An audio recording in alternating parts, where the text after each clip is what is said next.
Hi, welcome back. This is the last of three lectures on how to optimize data transfer between host and device memory. In this lecture, we are going to look at a practical example of how to use CUDA streams and asynchronous memory copies to a stream. This is the proper statement for these lectures. We want to overlap communication and computation in the following code. As we discussed in the previous lecture, this code results in sequential memory copies and computation on GPU, with no communication and computation overlap.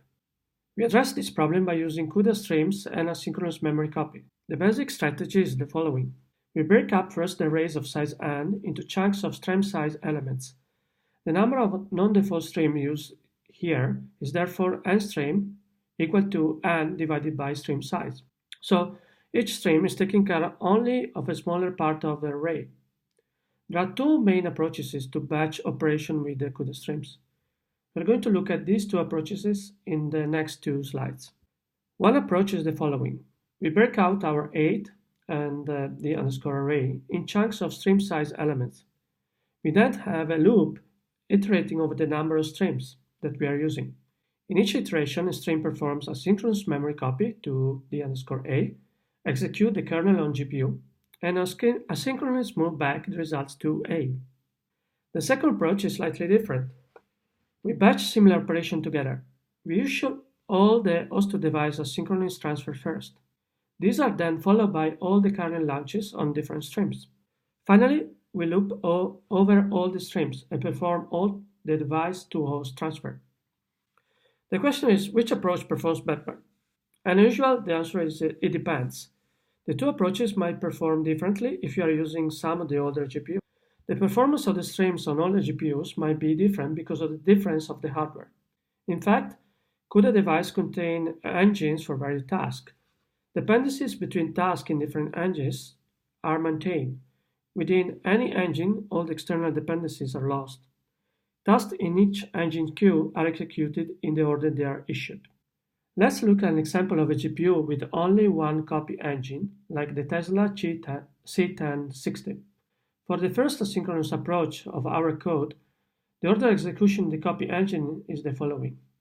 H2D stream 1, D2H stream 1, H2D stream 2, D2H stream 2, and so forth and so on.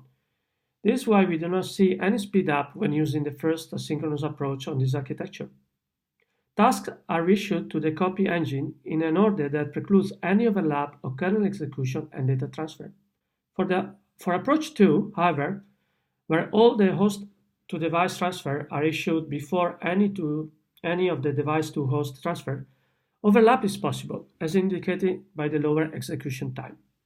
Things are different when the GPU has two copy engines, like the Tesla C2050. To have two copy engines explains why asynchronous approach 1 achieves now good speedup.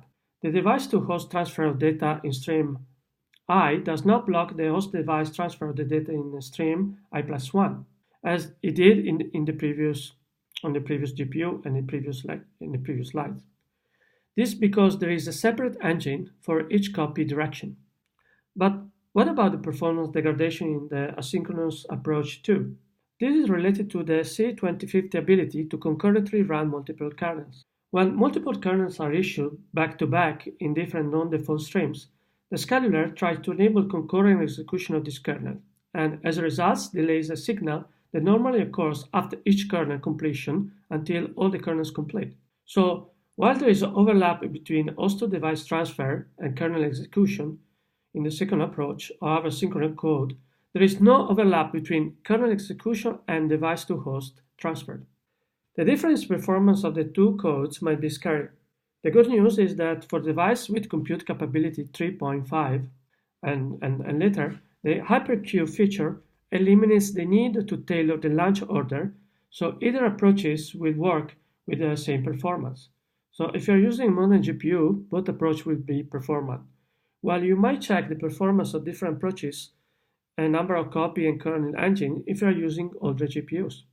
So, in summary, in this lecture we look at an example of how to use streams and asynchronous memory copies in practice to overlap communication and computation in GPU application.